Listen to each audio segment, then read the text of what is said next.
Richard, 32, decorated Army veteran who served 3 tours in Afghanistan. My sister Sarah's wedding should have been our reconciliation after years of strained relations. When I mentioned wearing my white dress uniform, her words cut deep. "You can't wear white. You're not pure." Those 7 words reopened old wounds from our childhood. I simply nodded, then changed in the bathroom. What happened when I stepped out in my military dress blues with medals pinned across my chest?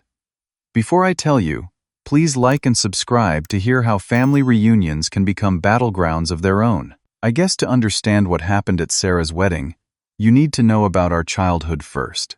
Sarah is 3 years older than me, which meant she was always the wiser, more mature one in our parents' eyes. We were close as young kids, building forts in the backyard of our suburban Chicago home, riding bikes around the neighborhood, and defending each other from playground bullies. Everything changed when our parents divorced. I was 10, Sarah 13. The split wasn't amicable. Dad had been deployed multiple times with the Army, and Mom grew increasingly religious during his absences. By the time I was in 5th grade, she had joined what Dad called that evangelical cult at the edge of town. Their arguments about faith, duty, and how to raise us became unbearable. When they finally separated, Mom got primary custody. Dad moved to an apartment across town, where we visited every other weekend. The divide between our parents soon became a divide between Sarah and me. She gravitated toward Mom's newfound religious fervor, finding comfort in its rigid structure during the chaos of adolescence. I remained closer to Dad, admiring his military service and straightforward worldview. "Your father has blood on his hands," Mom would say. Whenever I mentioned wanting to follow in his footsteps, war is a sin against God's creation. Sarah would nod along, already internalizing Mom's beliefs. By the time Sarah was 16, she was fully immersed in Mom's church. She wore modest clothing, attended prayer meetings 3 times a week, and began to view me with the same disapproving gaze Mom directed at Dad. I was worldly, interested in sports, video games, and yes, girls. According to their church, these were all pathways to moral corruption. When Dad came to my high school football games, Sarah and Mom stayed home. When I made honor roll, Dad took me out for pizza, while Mom reminded me that pride comes before a fall. Slowly, our family fragmented into 2 distinct camps. Dad never spoke ill of Mom's religious conversion. "People find different ways to make sense of the world, Rich," he told me once. "Your mom is afraid, and her church makes her feel safe." Sarah too. Just remember that fear is a poor foundation for love. I enlisted in the Army the day after my high school graduation. Mom cried as if I had died. Sarah refused to speak to me. Dad stood tall at my swearing in, his eyes glistening with pride. "The military saved my life," Dad confided as he drove me to the bus station. "Gave me purpose, discipline, brothers who would die for me and I for them. It might do the same for you." He was right. Basic training was brutal but transformative. For the first time, I felt part of something bigger than myself. My unit became the family I had lost. During my first deployment to Afghanistan, I wrote letters to Mom and Sarah every week. Mom responded with scripture passages about peace and turning the other cheek. Sarah sent a single birthday card, signed with just her name. Dad visited whenever I was stateside, bringing news of home. Sarah had started college at a religious university. Mom had become even more entrenched in her church. When I earned my first medal for pulling 2 fellow soldiers from a burning vehicle under fire, Dad was the only one who congratulated me. "Your sister asked about you last Christmas," he mentioned during one visit. "I think she misses you, in her way." I doubted it. By my 3rd tour, communication with Mom and Sarah had dwindled to holiday formalities. Then came the news that changed everything. Mom had aggressive pancreatic cancer. I took emergency leave and flew home. She barely recognized me in my uniform. "Still doing the devil's work," she whispered from her hospital bed. Sarah stood beside her, tight-lipped and distant. 2 weeks later, Mom was gone. The funeral was small, mostly church members. Sarah organized everything according to Mom's wishes, including a sermon about the evils of violence and war that felt pointed directly at me. Dad sat beside me, his hand occasionally squeezing my shoulder in silent support. After the service, Sarah approached me for the first time in years. "Mom forgave you at the end," she said, as if bestowing a precious gift. "She prayed you would find the right path." I bit back my response, reminding myself that grief takes many forms. Dad and I drove back to his place in silence. I returned to my unit the next day. 2 years passed with only Christmas cards and occasional text messages between Sarah and me. Then came her engagement announcement on social media. She was marrying Bradley, the son of her church's pastor. Dad forwarded me the wedding invitation with a note. Might be time to try again. I stared at that invitation for days. Part of me wanted to ignore it, to protect myself from more judgment and rejection. But another part, a hopeful part, wondered if this could be a new beginning. So I requested leave, packed my dress uniform, and flew home with a heart full of cautious optimism. The rehearsal dinner, the night before the wedding, was tense. Bradley's family were all cut from the same cloth as Mom's church friends. Polite on the surface, but with judgment simmering underneath. Sarah introduced me simply as my brother, with no mention of my service or rank. I nodded and smiled, determined to make it through the weekend without conflict. "Your sister has found a godly man," Bradley's mother informed me over dessert. "They plan to start a family right away and raise children in the Lord's light." "I'm happy for her," I replied, and I meant it. If this life brought Sarah peace, who was I to question it? Later, Dad pulled me aside. "You doing okay, son?" "Just trying not to rock the boat," I admitted. He nodded. "One more day. Then we can grab a beer, and you can tell me what you really think." I laughed for the first time that evening. The next morning, I woke early and carefully prepared my white dress uniform. It was my best, worn for formal occasions and representing the highest standards of military service. I thought Sarah might appreciate the gesture, the respect I was showing her special day. I was wrong. I was adjusting my tie when Sarah knocked and entered my guest room at Dad's house. She wore a bathrobe, her hair in curlers, looking every bit the nervous bride. "Oh," she said, stopping short at the sight of my uniform laid out on the bed. "What is that?" "My dress whites," I explained. "For the ceremony." She frowned, crossing her arms. "You were planning to wear that? To my wedding?" I thought. "It would be appropriate. It's formal." Sarah stepped closer, running her fingers over the white fabric with something like disgust. "You can't wear white to my wedding, Richard." "What?" "White symbolizes purity, innocence." She met my eyes, her gaze unflinching. "You're not pure. Not after what you've done." The words hit like physical blows. What I've done? The killing, the violence. Mom always said military service stains the soul. Her voice grew firmer, as if she were reciting practiced lines. Bradley's family are pacifists. His grandfather was a conscientious objector. Having you therein, that would be disrespectful. I struggled to keep my expression neutral. "Sarah, this uniform represents service and sacrifice, not violence. The color white symbolizes honor in military tradition." "Not in our tradition," she countered. "White is for purity, for those who have kept themselves unspotted from the world." She gestured at the medals I had placed on the nightstand. "Those are commemorations of violence. Mom would have been heartbroken to see you flaunt them at my wedding." My jaw tightened. Mom never understood what these medals mean. "She understood enough," Sarah snapped. Then, visibly collecting herself, she softened her tone. "Look, I invited you because you are my brother, and I thought Mom would want us to reconcile. But I need you to respect my beliefs on my wedding day. Please wear a normal suit. Something less military." A dozen responses flashed through my mind, none of them conducive to reconciliation. I thought of the nights I had spent in dusty outposts, looking at photos of home. I thought of the friends I had lost, the civilians I had helped evacuate, the school supplies we had delivered to remote villages. I thought of the mortar blast that had left me with shrapnel in my leg and a permanent ringing in my left ear. But Sarah saw none of that. She saw only what Mom had taught her to see: sin, violence, Impurity. Okay, I said simply.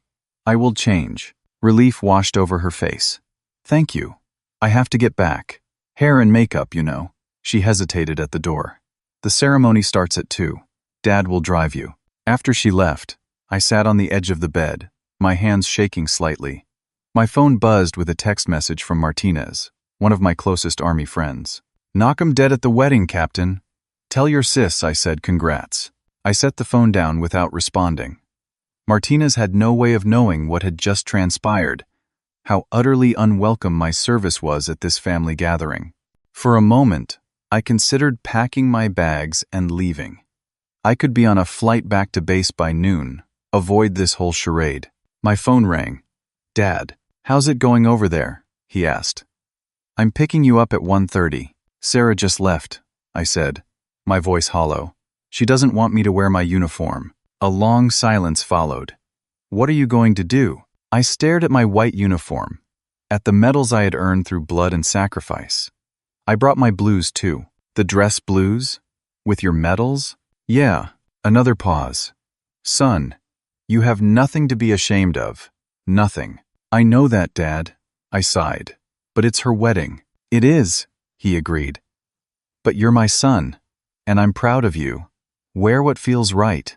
After we hung up, I carefully hung the white uniform back in the closet and took out my blue one.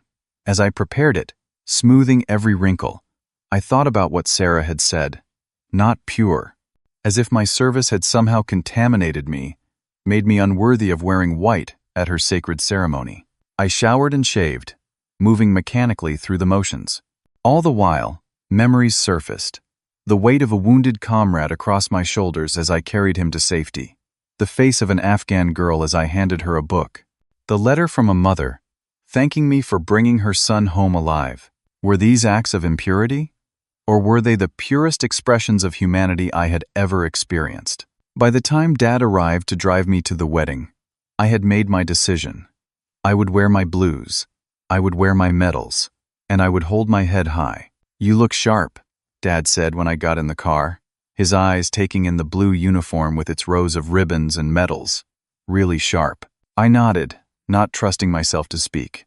As we drove to the church, I mentally prepared for the reactions, the whispers, the judgment. But most of all, I prepared to see disappointment in my sister's eyes one more time. I locked myself in the church bathroom, staring at my reflection in the mirror. The face looking back at me belonged to a stranger, someone caught between worlds. My blue dress uniform fit perfectly, but I felt exposed, vulnerable in a way no battlefield had ever made me feel. With methodical precision, I began pinning my medals to my chest, each one a chapter in my military story. The Bronze Star with Valor device, awarded after our convoy was ambushed. I had pulled Rodriguez and Patel from their burning vehicle while under heavy fire. Rodriguez made it. Patel did not. Next came the Purple Heart. The explosion had sent shrapnel tearing through my right leg. 16 stitches, and a month of physical therapy later, I was back with my unit. The doctors had wanted to remove all the metal fragments, but some were too close to nerves. You will set off airport metal detectors for the rest of your life, Captain, they had told me with grim humor. The Afghanistan Campaign Medal with 3 service stars, 1 for each tour. The Combat Action Badge. The Army Commendation Medal. Each decoration carried memories. Some I wished I could forget, others I held close during dark nights. My hands trembled slightly as I secured the last medal. Through the bathroom door, I could hear guests arriving, their chatter a rising tide of excitement. None of them knew me. None of them understood what these pieces of metal and ribbon truly represented. I thought about what my father had taught me about service. It's not about glory, he had said when I was considering enlistment. It's about standing between harm and home. It's about being willing to give everything for people who may never know your name. At the time, it had sounded noble, almost romantic. Reality proved harsher. War was chaos and contradiction. We built schools one day and engaged in firefights the next. I had seen both the worst and best of humanity, often in the same hour. My phone vibrated in my pocket. A text from Ramirez, my staff sergeant. How's civilian life treating you, sir? We miss your ugly mug around here." I smiled despite myself and typed back, "Wedding drama. Being told my uniform makes me impure." His response came seconds later. "What a crock. You're one of the good ones, Cap. Remember that time you carried those kids through the flood in Kunar? If that ain't pure, nothing is." I closed my eyes, remembering. A flash flood had swept through a village in our patrol area. We had spent hours evacuating families, wading through chest-high water. I had carried children on my shoulders to safety, their small hands gripping my helmet for dear life. Ramirez was right. Whatever Sarah and her church believed about military service, they had not seen what I had seen. They had not done what I had done. They had the luxury of simple moral certainty, untested by the complex realities of a broken world. Another text arrived, this one from Martinez. "Give 'em hell, brother. Remember, we got your six. My chosen family. My brothers and sisters in arms. They understood me in ways my blood relatives never could." The thought steadied me. A knock on the bathroom door jolted me back to the present. "Richard? You in there?" Dad's voice. "Ceremony starting in 15 minutes. Coming," I called, taking one final look in the mirror. The uniform was immaculate, the medals aligned perfectly. Whatever judgment awaited me, I would face it with the same courage I had found on the battlefield. I stepped out to find Dad waiting, concern etched on his weathered face. "You okay, son?" "No," I admitted. "But I will be." He nodded, understanding in his eyes. "Sarah asked that you sit toward the back, with the general guests, not the family section." Another small rejection, but one I had anticipated. "That's fine." "It is not fine," he said quietly. "But we will get through today, together." We walked from the bathroom to the main church, Dad's hand occasionally touching my shoulder, a gesture of solidarity that meant more than he knew. With each step, I felt my military bearing return, my spine straightening, my chin lifting. I had faced enemy fire. I could face disapproving stares. The church was nearly full when we entered. Heads turned, conversations paused. The blue uniform stood out among the suits and floral dresses like a tropical bird among sparrows. An elderly man near the entrance nodded respectfully. A middle-aged woman whispered to her companion. Dad guided me to a pew near the back, far from where immediate family would normally sit. "I should be with the family," I whispered to him. "You should," he agreed. "Want me to make a scene?" Despite everything, I smiled. Tempting, but no. Today is about Sarah. "I will sit with you," he decided, settling beside me. More guests filed in, some glancing curiously in our direction. I caught fragments of whispers, "Brother of the bride," "some kind of soldier." Those medals must mean. A young usher approached, looking uncomfortable. "Excuse me, sir." Mr. Peterson asked that family members sit in the reserved section. He gestured toward the front pews. Dad started to stand, but I placed a hand on his arm. "It is okay. I was told to sit here." The usher frowned. "But you are family, right? The father of the bride should be up front." "I am her brother," I clarified. "We will stay here." Confusion crossed the young man's face, but he nodded and retreated. Dad squeezed my arm in silent support. The church filled quickly after that. Bradley's side was noticeably larger, rows of conservatively dressed people who all seemed to know each other.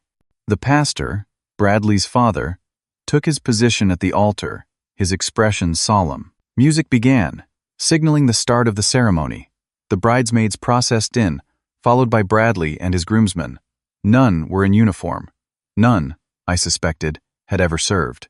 They stood at the altar in matching suits, young men with uncalloused hands and untroubled eyes. Then came Sarah, on our uncle's arm, radiant in her white gown, a perfect image of the purity she had accused me of lacking. For a moment, I saw the little girl who had once defended me from neighborhood bullies, who had taught me to ride a bike, who had slipped me cookies when Mom said I could not have any. Where had that sister gone? When had judgment replaced love in her heart? As Sarah passed our pew, her eyes found mine. For a split second, she faltered, her step hesitating as she registered my dress blues, the rows of medals across my chest. Something flashed across her face, too quickly to interpret, before she continued down the aisle. The ceremony proceeded with all the religious fervor I had expected. The pastor spoke at length about purity, about keeping oneself unspotted from the world.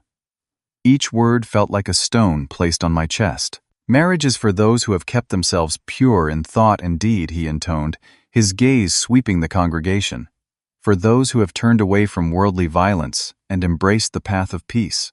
Dad shifted beside me, his jaw tightening. I placed my hand on his, a reversal of our usual dynamic.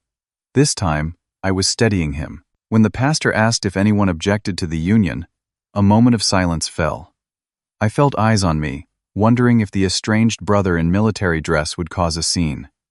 I remained still, my face neutral. This was Sarah's day. Whatever pain she had caused me, I would not return it in kind. Sarah and Bradley exchanged vows, promising to build a godly home, to raise children in the faith, to turn away from worldly temptations. They exchanged rings, sealed their vows with a kiss, and were pronounced husband and wife. As they processed back down the aisle, Sarah's eyes once again found mine. This time, I thought I detected a hint of surprise, perhaps even grudging respect, that I had remained silent throughout. Bradley nodded politely as they passed, the first acknowledgement I had received from my new brother-in-law. The guests began filing out toward the reception area in the church hall. I remained seated, uncertain of my next move. Part of me wanted to slip away now, to end this ordeal before the reception could bring new confrontations. "We should go," Dad said, standing. "Get it over with." I nodded, rising to follow him. As we neared the exit, an older man in an ill-fitting suit stepped into our path.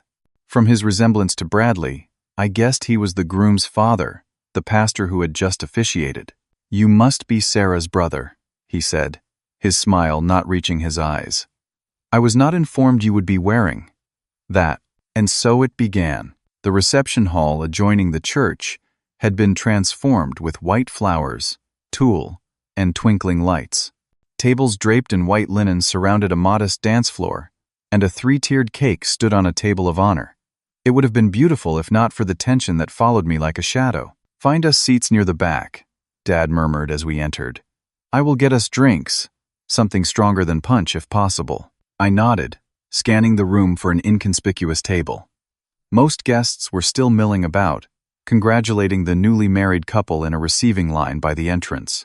I selected a table in the corner, partially hidden by a large floral arrangement, and sat with my back to the wall, a habit from deployment that I had never shaken. From this vantage point, I could observe without being observed. Sarah and Bradley smiled and nodded as guests offered congratulations. She looked happy, genuinely so, which softened my resentment slightly. Whatever our differences, I wanted my sister to find joy. "Nothing stronger than punch, I am afraid," Dad said, returning with 2 plastic cups. Though I did see a flask in old Mr. Henderson's jacket pocket, might be worth befriending him. I smiled despite myself. "I think I will stay sharp today." "Probably wise." He settled beside me, loosening his tie. "Nice turnout. Lot of church people." I sipped the overly sweet punch. "Any of our family here besides us? Aunt Linda and Uncle Carl. Cousin Jessie.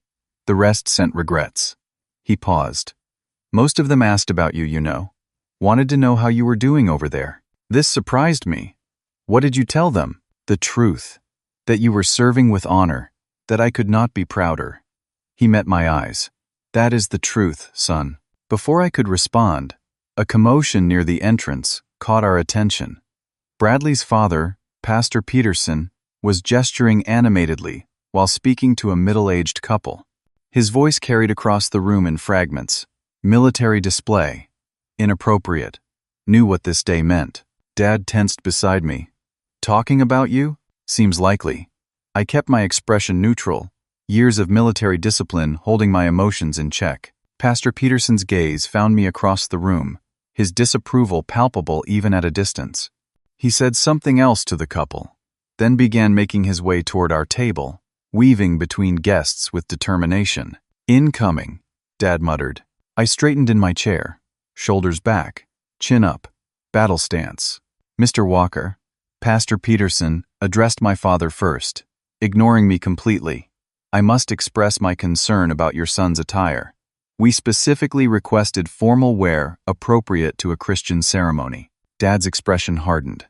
My son is wearing his formal military dress uniform, which is entirely appropriate for a wedding or any other ceremonial occasion. The military represents violence, Pastor Peterson stated flatly. This is a celebration of love and purity. I remained silent, letting Dad handle this initial skirmish. My fingers curled around the punch cup, the plastic crinkling slightly. My son has served this country with distinction, Dad replied, his voice dangerously calm. Those medals on his chest represent courage and sacrifice most of us will never understand. Pastor Peterson turned to me finally, his gaze dropping to the decorations on my uniform. Young man, I respect that you have a job to do, but bringing symbols of warfare into my son's wedding day shows a profound lack of respect for our family's values. The moment had come. I set down my cup and stood slowly, using my full height, which put me several inches above the pastor. Sir, with all due respect, these are not symbols of warfare. They are recognitions of service, sacrifice, and yes, at times, the protection of innocent lives. My voice remained steady, professional. I wore this uniform today because it represents the best of who I am, just as Sarah wears white to represent the best of who she is. Pastor Peterson's face flushed. You compare a military uniform to a bride's gown? One represents purity, the other, violence. One represents her commitment to her faith and husband, I corrected. The other represents my commitment to my country and its people, including those in this room. By now, our conversation had drawn attention. Nearby guests had fallen silent, watching the confrontation unfold.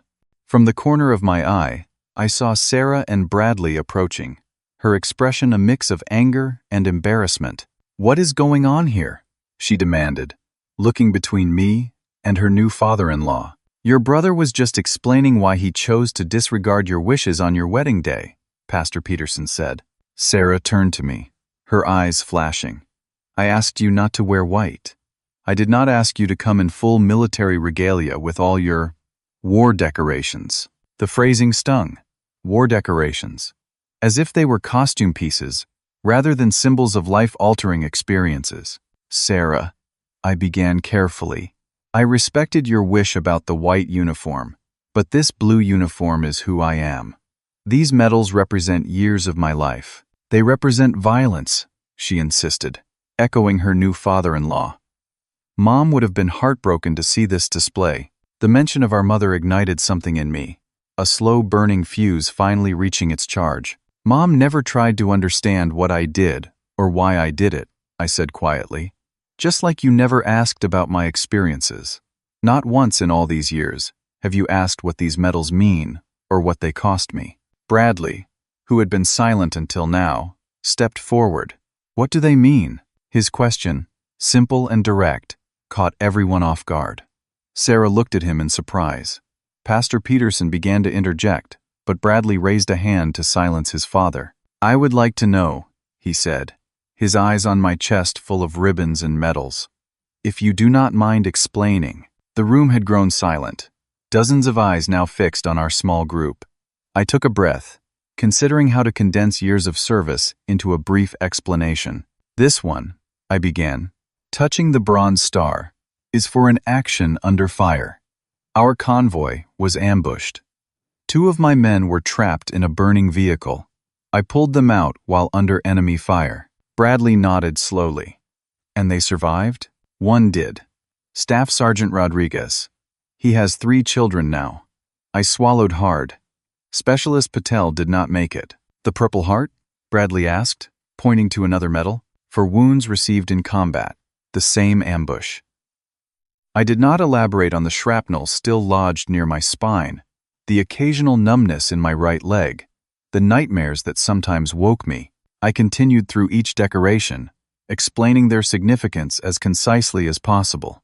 The Combat Action Badge, the Afghanistan Campaign Medal with its service stars, the Army Commendation Medal for establishing a successful medical outreach program in a remote village, As I spoke, I noticed the expressions around me shifting. Pastor Peterson's rigid disapproval remained unchanged, but others, in the growing audience, showed different reactions. An elderly man nodded in understanding. A woman dabbed at her eyes. Bradley listened intently, occasionally asking clarifying questions. Sarah remained silent, her arms crossed defensively, but I could see something working behind her eyes, some internal struggle I was not privy to. When I finished my explanations, a heavy silence hung over the gathering. It was Bradley who broke it. "Thank you for your service," he said simply. "My cousin joined the Marines last year. He is in training now." Pastor Peterson's head snapped toward his son. "You never mentioned that Richard was in the military." "Because I knew how you would react, Dad." Bradley's voice held a note of challenge I had not expected from him. "But the truth is, not everyone in our family shares your views on military service. My cousin Mark believes he is following a calling, just as you followed yours to the ministry." This revelation created a ripple through the audience. Sarah looked genuinely shocked, as if learning something new about her husband on their wedding day. "That is different," Pastor Peterson insisted. "The calling to spread God's word of peace cannot be compared to military action." "With respect, sir," I interjected, finding new confidence. "Many of us in uniform see our service as protection of peace. My unit built schools and medical clinics. We escorted humanitarian aid. Yes, we fought when necessary, but much of our work was constructive, not destructive." Another voice joined the conversation. An older man I had not noticed before. "I served in Vietnam.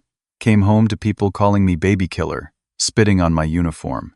He stepped forward, his aged frame still carrying a hint of military bearing. "What you young people might not understand is that most of us who serve pray for peace more fervently than anyone. We have seen the alternative." A murmur of agreement rose from several guests. To my surprise, I realized there were other veterans in the room, people who understood what the uniform meant in a way Sarah and her in-laws never could. Pastor Peterson, sensing the tide turning against him, tried a different approach. "This is not the appropriate venue for this discussion. Today is about Bradley and Sarah beginning their life together." "I agree," I said, seizing the opportunity to de-escalate. "I did not come here to create conflict or draw attention. I came to support my sister on her special day." Sarah, who had been watching this exchange with growing discomfort, finally spoke. "Then why wear that? Why make yourself so conspicuous?" The question was genuine, not accusatory. For the first time in years, she seemed to be actually asking rather than judging. "Because this is who I am, Sarah," I answered simply. "Just as your faith is who you are, I have respected your choices even when I did not understand them. I only ask the same courtesy." The room fell silent again, the weight of years of misunderstanding hanging between us. Then, unexpectedly, Bradley stepped forward and extended his hand to me. "Welcome to the family, Richard," he said. "All of you, including the soldier part." I took his hand, surprised by the firmness of his grip and the sincerity in his eyes. This was not the weak-willed religious zealot I had imagined. There was a backbone there, and perhaps more complexity than I had given him credit for. Sarah watched this exchange with an unreadable expression. Pastor Peterson looked as if he had bitten into something sour, but he remained silent, perhaps unwilling to contradict his son on his wedding day. "I think," Dad said, breaking the tension, "it is time for everyone to enjoy this beautiful reception. Sarah and Bradley have a cake to cut, I believe." This reminder of wedding traditions broke the spell. Guests began to disperse, returning to their seats or the refreshment table, though many cast curious glances our way. The confrontation had ended in neither victory nor defeat, but something more nuanced, a crack in the wall that had separated my sister and me for so long. As Sarah and Bradley moved away to prepare for the cake cutting, Dad leaned close to me. "You did good, son. Real good." I nodded, emotions too complex for words welling in my chest. For the first time since arriving, I felt I could breathe fully. Whatever happened next, I had stood my ground with dignity and honesty. The rest was up to Sarah. After the cake-cutting ceremony, I retreated to my corner table, emotionally drained but strangely at peace. The direct confrontation had cleared the air somewhat, allowing me to breathe more easily in this space where I had felt so unwelcome. Dad had gone to speak with some distant relatives, leaving me momentarily alone with my thoughts. The respite did not last long. Bradley's father approached again, this time accompanied by an older man whose rigid posture suggested military experience despite his civilian attire. Captain Walker, Pastor Peterson addressed me formally for the first time. This is my uncle, Colonel Peterson, retired. He served in Desert Storm. The older man extended his hand, which I shook automatically. Infantry? He asked. Yes, sir. 10th Mountain Division. He nodded approvingly. Good outfit. Saw some of your boys in action when I was still in service. Pastor Peterson cleared his throat. Uncle Robert insisted on speaking with you after overhearing our discussion. Colonel Peterson fixed his nephew with a stern look. James never understood the military, despite my best efforts to educate him. Too sheltered, perhaps. He turned back to me. Mind if I join you for a moment, Captain? Please. I gestured to the empty chair beside me. The colonel sat with the deliberate movements of a man managing old injuries. Pastor Peterson hovered uncertainly, then excused himself to attend to other guests. My nephew means well, Colonel Peterson said once we were alone. His faith is genuine, but his understanding of the world is limited, much like your sister, I imagine. Sarah has strong convictions, I replied diplomatically. Convictions untested by reality. He nodded thoughtfully. I recognize those medals, son. They tell me you have seen things most people in this room cannot imagine. Some things are better left unimagined, sir. He chuckled, a dry sound like fallen leaves. Indeed. Yet here you are, attending a wedding where half the guests view you as some sort of necessary evil at best. Moral contamination at worst. She is my sister, I said simply. Family, he agreed. Complicated business, that. He gestured toward where Sarah stood with Bradley, receiving congratulations. She looks happy. Your sister? Yes, she does. My grandnephew, Bradley, is a better man than his father in some ways, more open-minded. That exchange earlier surprised me. He defended you, in his way, I acknowledged. His cousin, the Marine, that is real. Good kid. Shipping out to Okinawa next month. Colonel Peterson leaned closer. Bradley has been corresponding with him regularly, despite his father's disapproval. There are fault lines in that family you might not see from the outside. This information recalibrated my understanding of Bradley, and, by extension, Sarah's choice. Perhaps she had seen something in him that I had missed, some capacity for independent thought beneath the religious exterior. Why are you telling me this, sir? Because you remind me of myself at your age. Proud of my service, but alienated from family who could not understand it. He tapped my bronze star. That medal tells me you are the kind of officer who puts his people first. Same quality might help with family. Before I could respond, Sarah appeared beside our table, looking slightly flushed from dancing. Uncle Robert, she greeted the colonel with obvious affection. I did not know you were speaking with my brother, just swapping war stories, he said easily. Your brother has quite a record, Sarah. You should be proud. She glanced at me, then back to him. Could I speak with Richard alone for a moment? Of course. Colonel Peterson stood, wincing slightly as he straightened his knee. Captain, good talking with you. Stop by before you ship out again.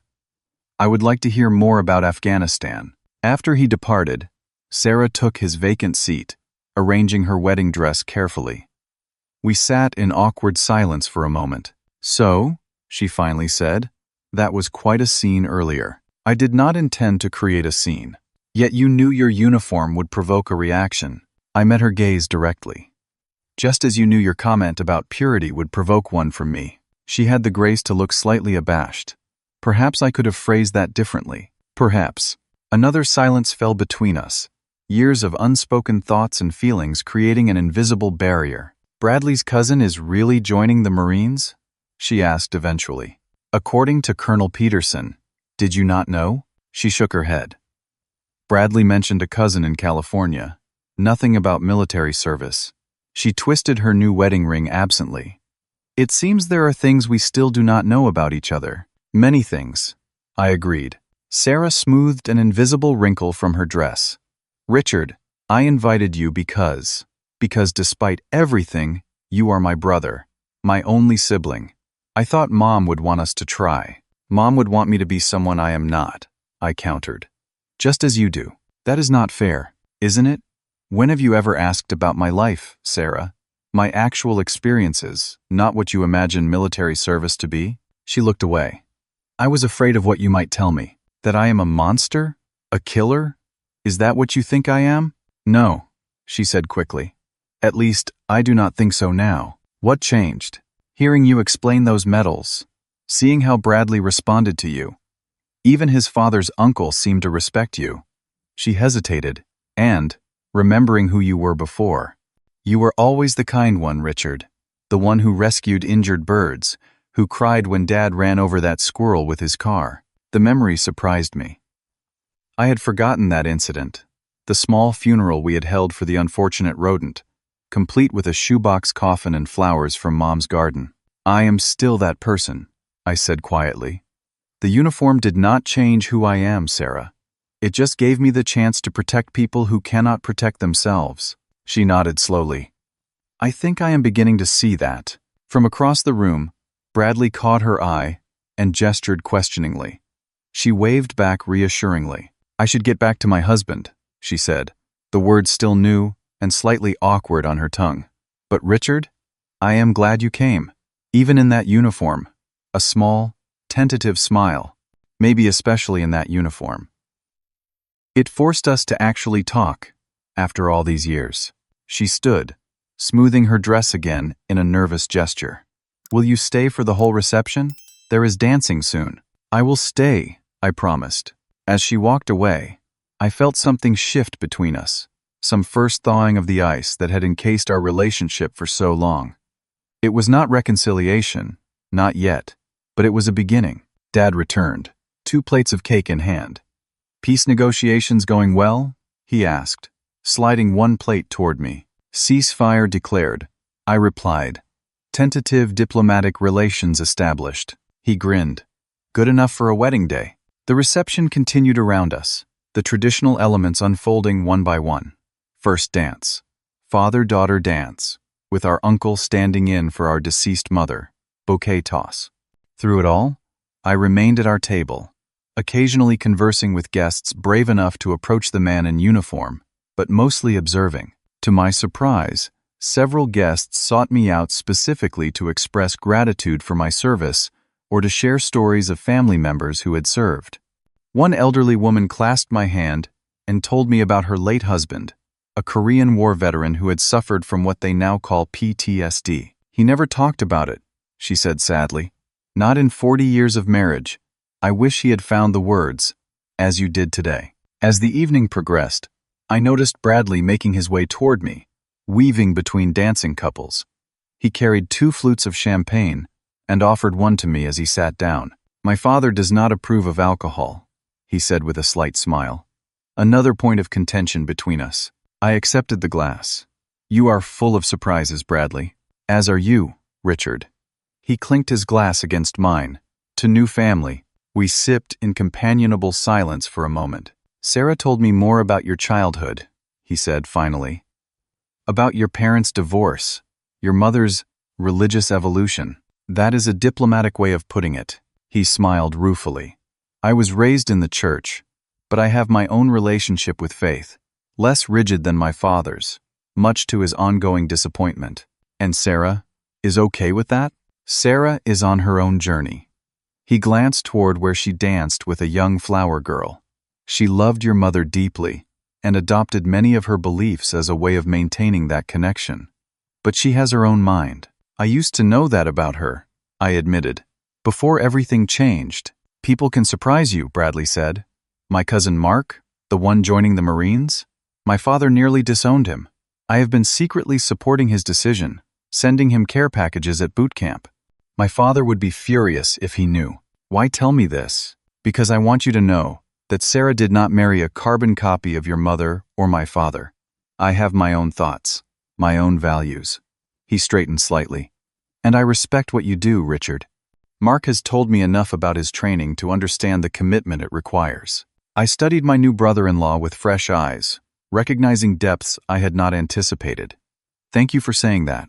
I hope you will visit us sometime, he continued. When you are on leave, our home will always be open to you. The invitation was unexpected but seemed genuine. I might take you up on that. As Bradley returned to his bride, Dad rejoined me, having overheard the latter part of our conversation. Well, he said. Looks like Sarah might have chosen better than we thought. Seems that way, I agreed. Though time will tell. Time always does. Dad surveyed the reception, now in full swing with dancing and laughter. You know, your mother was not always as you remember her. Before the divorce, before the church, she was different. More like the Sarah you knew as a child. What changed her? Dad sighed heavily. Fear, I think. Fear of a world she could not control. The church gave her rules, certainty. She needed that after our marriage fell apart. I considered this perspective, one I had never fully appreciated. And Sarah needed it after losing you to deployments, and me to enlistment. Exactly. Dad squeezed my shoulder. We all find different ways to make sense of life, son. Some turn to faith, some to service. The trouble comes when we insist our way is the only way. As the evening drew to a close, guests began to depart. I stood with Dad in the receiving line, exchanging polite goodbyes with Sarah's friends and in-laws. When it came time for Sarah and Bradley to leave for their honeymoon, she surprised me by pulling me into a tight hug. Thank you for not giving up on me, she whispered. Never, I promised. As I watched them drive away, rice and rose petals settling on the pavement, I felt something I had not expected to find at this wedding. Hope, not for instant understanding or perfect reconciliation, but for the possibility of building something new from the ruins of our past relationship. It was a start.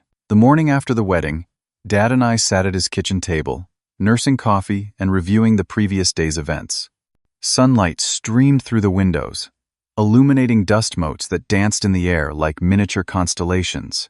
So, Dad said, adding a third spoonful of sugar to his coffee, better or worse than you expected? I considered the question. Different. Definitely different. That confrontation about your uniform could have gone sideways fast, but it did not, I pointed out. Something changed when I actually explained what the medals meant. It is like they had never considered the human stories behind military decorations. Dad nodded thoughtfully. Most civilians do not. They see symbols without understanding the experiences they represent. My phone buzzed with a text message from an unknown number. I opened it to find a message from Bradley. Sarah and I are having breakfast at Denny's before heading to the airport. Join us? I showed the message to Dad, who raised his eyebrows in surprise. Well, that is unexpected. Should I go? Up to you, son. But opportunities for reconciliation do not come along every day. 20 minutes later, I walked into Denny's wearing civilian clothes, jeans, and a button-down shirt that felt strange after the structured formality of my uniform. I spotted Sarah and Bradley in a corner booth, their heads close together as they studied the menu. Sarah noticed me first, her face registering surprise followed by a cautious smile. Richard, you came. Free pancakes, I joked weakly. Hard to resist. Bradley slid over to make room. Join us. We already ordered coffee. The normality of the scene was disorienting after years of estrangement and yesterday's emotional turbulence. I sat opposite Sarah, studying her face in the morning light. Without her wedding makeup, she looked more like the sister I remembered. Freckles visible across her nose, hair pulled back in a simple ponytail. So, I began awkwardly. Honeymoon plans? Gatlinburg? Bradley answered. Cabin in the mountains for a week. Sarah has never been to Tennessee. It looks beautiful in the brochures, Sarah added. Very peaceful. A waitress arrived with coffee and took our orders. When she departed, an uncomfortable silence descended on our table. About yesterday, Sarah finally said, her fingers nervously tracing the edge of her menu. I want to apologize for what I said about the white uniform, about you not being pure. That was unfair and cruel. The direct apology caught me off guard. "Thank you," I said simply. "I have been thinking a lot about what happened at the reception," she continued. "About how little I know about your life these past 10 years. It works both ways," I acknowledged. "I have made assumptions about your life too." Bradley, sensing the importance of this exchange, excused himself to the restroom, giving us a moment of privacy. "Remember when we used to be inseparable?" Sarah asked, a wistful note in her voice. "Before the divorce, before everything changed. I built you a fort in the backyard," I recalled, "out of Dad's old lumber. It was terribly unsafe." She laughed, the sound startlingly familiar. "Mom was horrified. She made Dad tear it down after you fell and needed stitches." 7 stitches, I confirmed, touching the faint scar on my elbow. I was so proud of that injury. "You always were strangely comfortable with physical pain," she observed. "Maybe that is why the military made sense for you." I shook my head. It was never about seeking pain or danger. It was about finding purpose, belonging, a way to make a difference. She considered this. "Like my faith gives me purpose." "Perhaps," I allowed. "Though I never tried to push my choices on you." Sarah winced slightly. "Fair point. I have been judgmental." She took a sip of coffee, gathering her thoughts. "When you enlisted, it felt like another abandonment. First Dad with his deployments, then the divorce, then you leaving too. The church became my stability when everything else seemed to be falling apart. This perspective had never occurred to me. In my narrative, Sarah had chosen Mom and religion over me. I had never considered she might have felt abandoned rather than judgmental. "I did not see it that way," I admitted. "I thought you chose Mom's side and rejected me along with Dad. I was 13 when they divorced, Richard. I needed my mother. And she needed me to validate her choices, her new beliefs." Sarah sighed. "By the time I was old enough to form my own opinions, the patterns were set. It was easier to continue in that direction than to question everything." Bradley returned, sliding into the booth beside Sarah. "Everything okay?" "We are having the conversation we should have had years ago," Sarah told him, reaching for his hand. "About time," he said with approval. Our food arrived, temporarily pausing the discussion. As we ate, the conversation shifted to lighter topics. My current posting, their plans for after the honeymoon, Dad's recent retirement hobby of restoring vintage motorcycles. "He keeps trying to get me on one," I told them. "Says every soldier should know how to ride." "That sounds like Dad," Sarah agreed. "Remember how he taught us both to drive stick shift in that old Jeep? You were a natural. I kept grinding the gears." She laughed again. "Mom was convinced we would crash and die. She made us pray before every lesson." The ease with which we now mentioned our mother surprised me. The rawness of her absence had faded enough to allow these casual references without pain.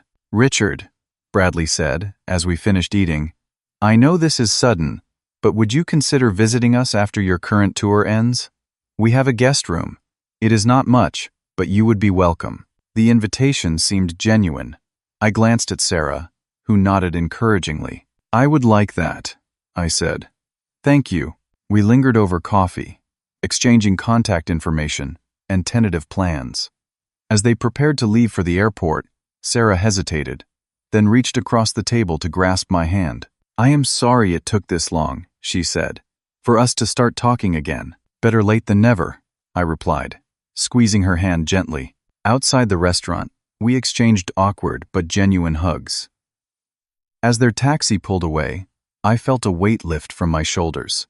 One I had carried for so long, I had forgotten it was there. Back at Dad's house, I packed my bag for the return flight to base.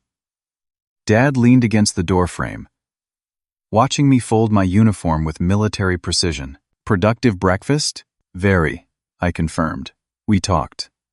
Actually talked, maybe for the first time in a decade. "Miracles never cease," he said dryly. "Your sister always had a good heart, Richard. Just got lost for a while." We all did, in our ways.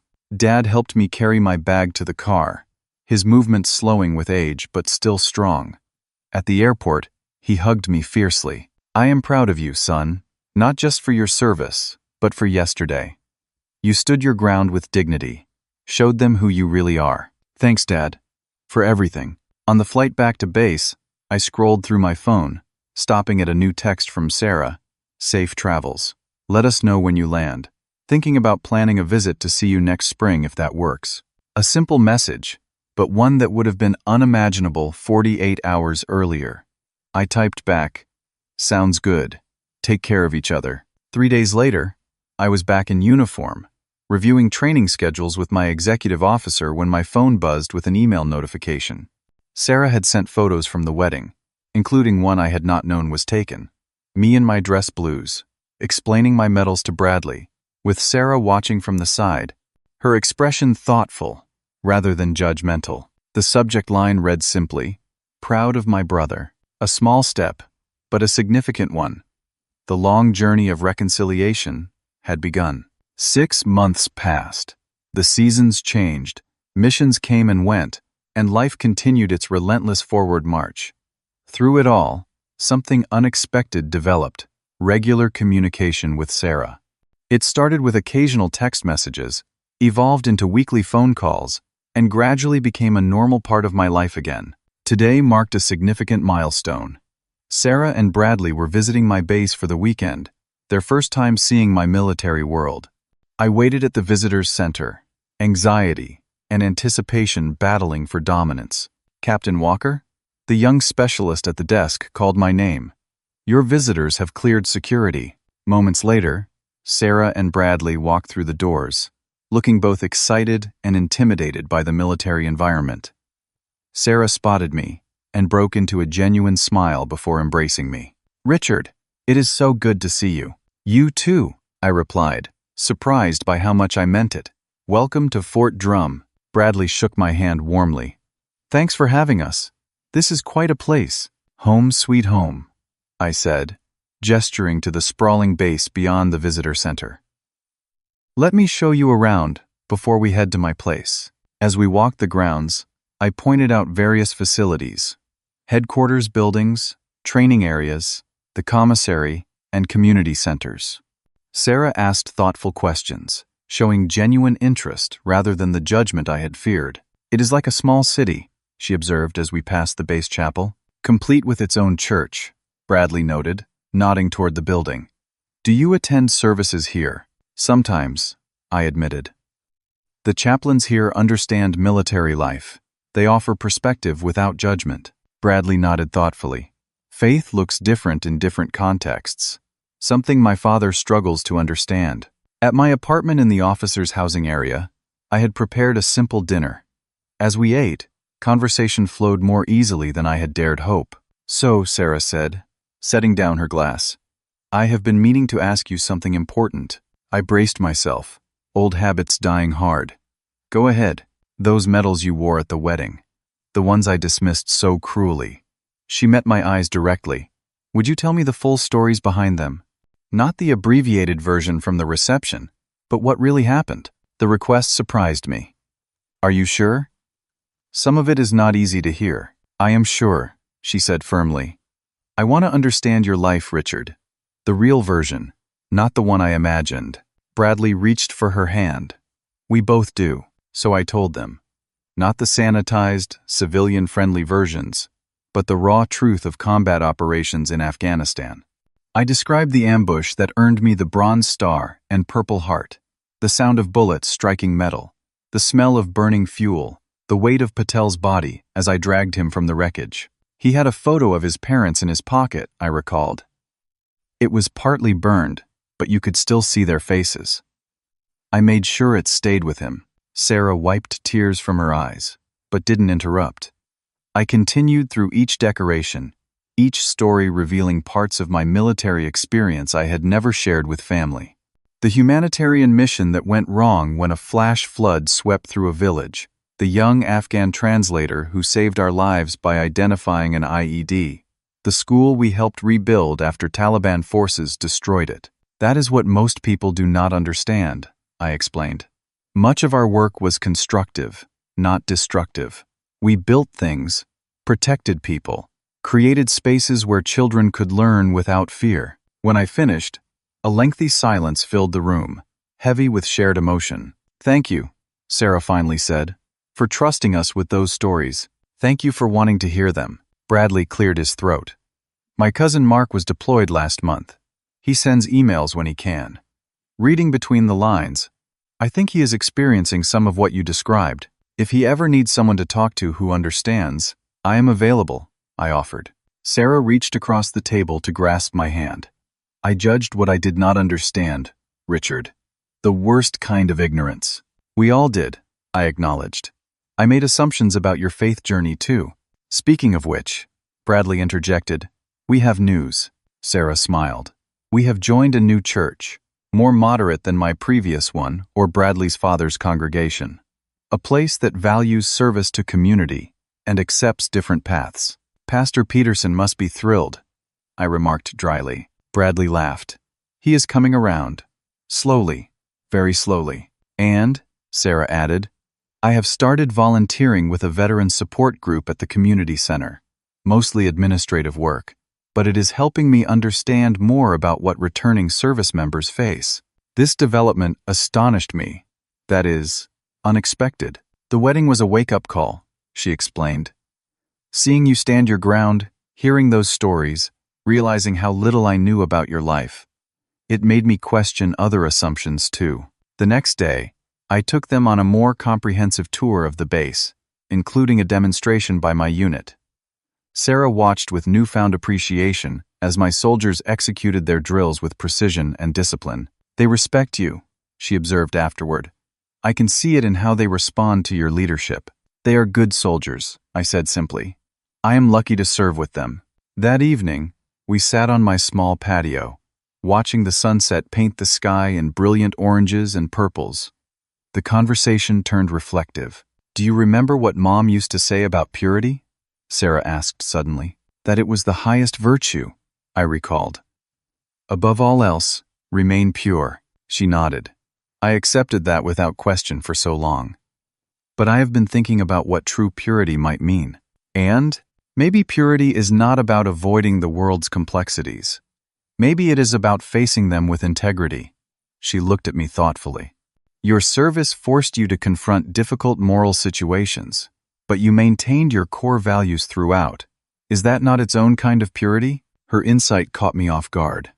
"I never thought of it that way." "Neither did Mom," Sarah said softly. She equated purity with avoidance rather than engagement. But Jesus himself engaged with the world's messiness. He did not hide from it. Bradley nodded in agreement. "My theological studies have led me to similar conclusions. Righteousness comes from how we respond to complexity, not from avoiding it altogether." We talked late into the night, 3 adults finding common ground where once there had been only division. When they departed the next morning, our goodbyes held none of the awkwardness of our wedding parting. "This is just the beginning," Sarah promised, hugging me tightly. "No more years of silence."